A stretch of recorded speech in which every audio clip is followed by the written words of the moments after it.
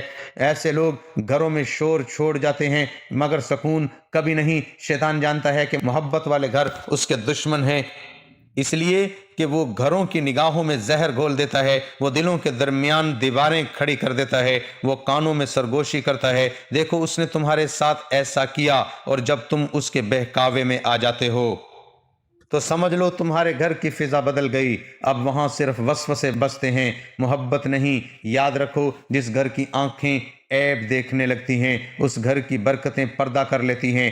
جہاں نگاہ میں بدگمانی ہو وہاں فرشتے نہیں آتے، وہاں شیطان رقص کرتا ہے۔ اس کی ہنسی تمہیں سنائی نہیں دیتی مگر تمہاری بے سکونی اس کی فتح کی گواہی دیتی ہے۔ دلوں کو جوڑنے والی آنکھیں جنتی ہوتی ہیں اور توڑنے والی آنکھیں جہنمی۔ رحمت ان گھروں میں اترتی ہے جہاں نگاہیں پردہ ڈالنا جانتی ہیں، جہاں زبان محبت تلاش کرتی ہے، جہاں دل دوسروں کے لیے دعا کرتا ہے نہ کہ عیب بیان کرے۔ مومن اگر چاہتا ہے کہ تیرے گھر سے تنگ دستی کا سایہ رخصت ہو جائے، بے سکونی کی زنجیریں ٹوٹ جائیں، تو اپنی نگاہ کو پاک کر، عیب دیکھنے کی بجائے خوبی دیکھ۔ عیب چھپانے والا اللہ کا دوست بن جاتا ہے اور عیب پھیلانے والا شیطان کا۔ جب آنکھیں محبت سے دیکھنے لگتی ہیں تو رحمتیں خود دروازہ کھول کر آتی ہیں۔ جب آنکھ سے دوسروں کی کمی میں الجھ جائے تو سمجھ لیں کہ شیطان تیرے ذہن میں اتر چکا ہے، تیری چیزیں بے سکونی اور نیگیٹیوٹی کو دعوت دیتی ہیں۔ تیسری چیز، جب دروازے دعاؤں سے نہیں آوازوں سے کھلیں۔ کیا تم نے کبھی سوچا ہے کہ گھر وہ جگہ ہے جہاں امن اترنا چاہیے، جہاں ہر سانس میں محبت کی خوشبو ہونی چاہیے، جہاں دروازے کھلے تو اسلام کی روشنی پھیلے؟